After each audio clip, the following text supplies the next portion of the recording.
Ang intense ng mga kaganapan ngayon sa abot kamay na pangarap sapagkat magkakaroon muli ng pag-asa si Giselle dahil sa makakausap niya ang kanyang ama na si Lolo Pepe.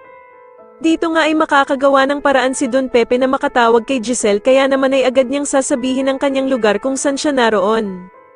Samantala ay muli na naman ngang naisahan ni Moira sila Doc Robert dahil sa hindi naman sila sumunod sa usapan nila na ibibigay nila si Lolo Pepe kapalit ng 100,000,000.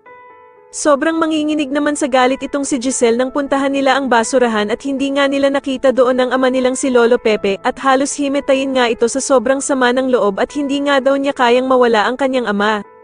Samantala ay muli ngang ibinalik ni Moira si Lolo Pepe sa kanilang hideout at dito nga ay ipapabantay niya ito sa kanyang anak na si Zoe.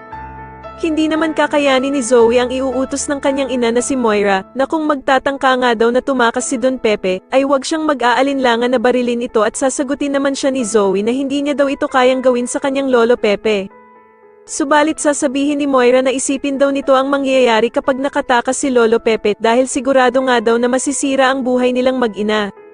Sa kabilang banda naman ay natulungan nga ni Doktora Katie si Lynette na makatakas sa kamay ng mga tauhan ni Moira, kaya naman ay agad silang magtatatakbo para makatakas.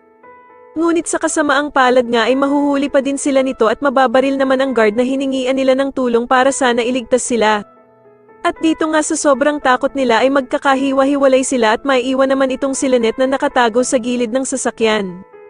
Agad namang makakatawag si Doktora Katie kay Doc Carlos at ipapaalam nga agad nito sa kanya ang kanilang lokasyon at dito nga ay sasabihin nila kay Doc Carlos na nasa panganib ang buhay ni Lynette at pinaghahabol nga daw siya ng mga holdapper.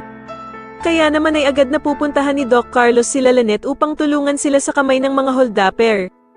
Sa tingin niyo magawa nga kayang mailigtas ni Doc Carlos si Lynette sa mga holdapper at tulungan kaya ni Zoe ang kanyang Lolo Pepe na makatakas? Mas lalo na nga talagang nagiging exciting ang mga susunod na kaganapan kaya naman ay mas lalo pa nating abangan ang mas lalong gumigandang abot kamay na pangarap. Maraming salamat po sa inyong panonood at sana po ay ma-subscribe niyo ako. Maraming salamat po.